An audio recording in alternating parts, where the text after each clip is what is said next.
ScoreCzar. All the games have gone final now on Thursday, December 9th, and another really horrible night for the computer. Let's take a look here. I'm not going to go through these games. You probably know that Rutgers upset you, and Seton Hall beat Texas at home, and just unlikely, improbable things happen to attribute to it. But there's something wrong with the computer. But I happen to think it needs more data. I've seen this thing work when it's in full stride, and it's just a matter of getting more data in there. I'm not really concerned. I mean, I wish it was better right now, but I just know when this thing turns the corner, man, it's gonna be full speed ahead. These winning percentage is gonna be a lot higher than they are, but it's easy for me to say now. I got to prove it, and we're just going through some growing pains at the moment. But if you remember, we're doing a little scientific experiment here. So what you're seeing above the line up here is the traditional way that I've been doing the predictions, and we've been getting less than spectacular results. Tonight we go 4-9, which brings our season total.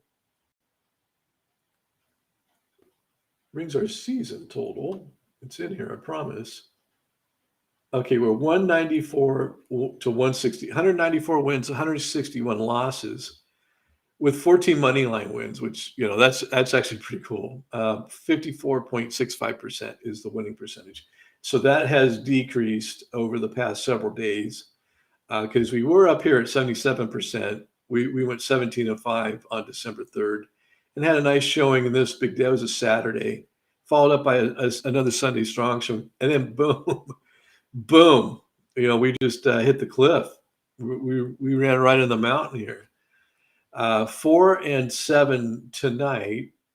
Let's see. No, yeah, there was more games. I think we were 4-9 tonight. Anyways, I'll get that updated.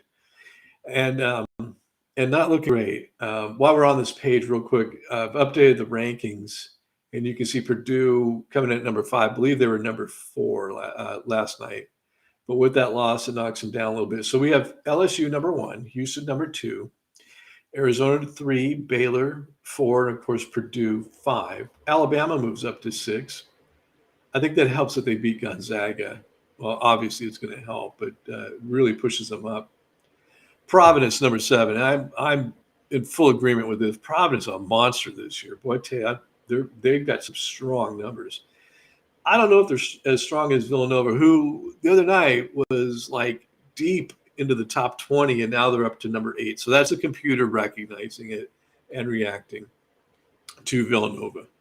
Gonzaga at number 9, Duke at number 10. So we're starting to get a little bit more accurate here. Duke should actually be higher than Gonzaga because they beat them head to head.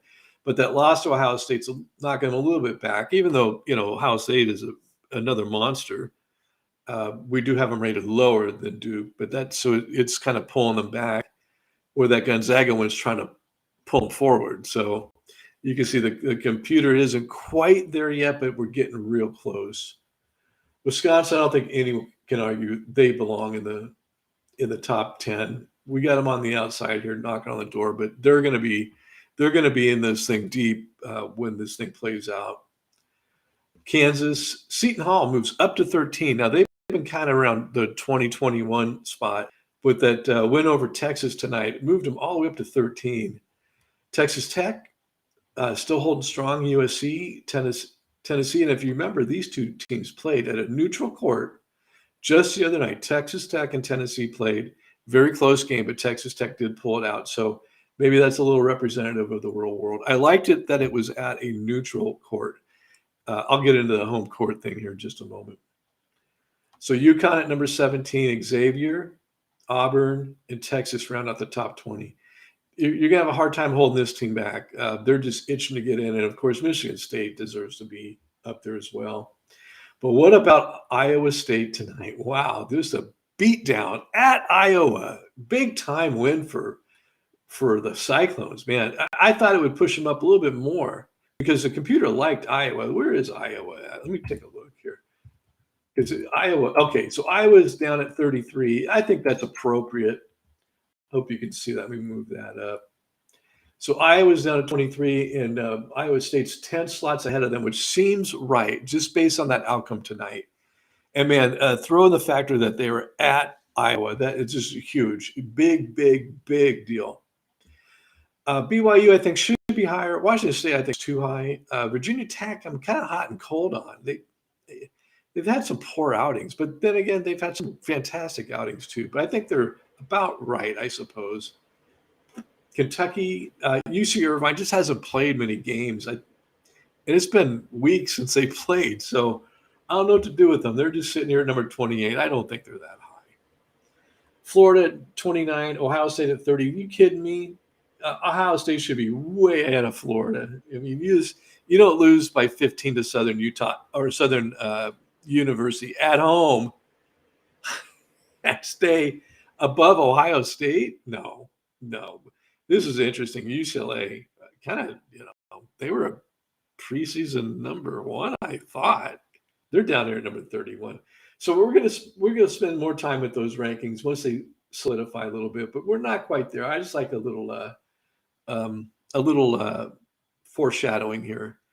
But watch these things; they will react, and when we get to the end of the year, and teams get eliminated. We're gonna start darking out those teams to show who's still alive, and you'll see the overwhelming majority of the teams that are still alive and headed to the tournament are going to be in the upper third of these rankings every year. It's without fail in every sport. This thing does that. Yeah, we went 4-9. I don't know why that isn't. I'll get that updated. 30.77. Now below the line here, what we did was we're starting to recognize that home court advantage is pretty significant in college basketball. And with that in mind, now the traditional way, it does take into consideration sort of obliquely a home court advantage. I do it in the overall power rating, which these teams play home and away games, and ultimately over time that gets factored in. But where we're at right now, it's not factoring in. And I think that's why we're doing so poorly. So now that the home court advantage is really, rearing its ugly head, I thought I'd take action here. And I started this experiment. What I have done down here is I've given the home, after the computer prediction, I go back and I give the home team 3 more points. I think that's a conservative way to start. Now, some teams have a greater than 3-point edge. Some of these big time programs, when they're at home, they get a 25,000 seat arena filled with people. Then other teams don't. So I don't know if that home court advantage still stands up, but you're still traveling. You're not sleeping in your same bed. When you're on the road, and after months of this, it does wear you down, and I can see it affecting your performance out on the court. Versus a team that hit the pillow in their own bed last night, had some home cooking, got to spend time with their girlfriends and buddies and stuff. Just better situation when you're at home, that's for sure. And I think it really plays out. So instead of 4-9, when we did this, we just simply gave the home team 3 points. We went 6-7. So that was a 2-point turnaround or 2-game turnaround just by simply giving each home team 3 points. So that was the first night of the experiment. We're going to continue it. So we're going to be making these selections the traditional way, if you will. And then we're going to run night number 2 of our science experiment here, and we're going to give the home team 3 points again. So look for that tomorrow night.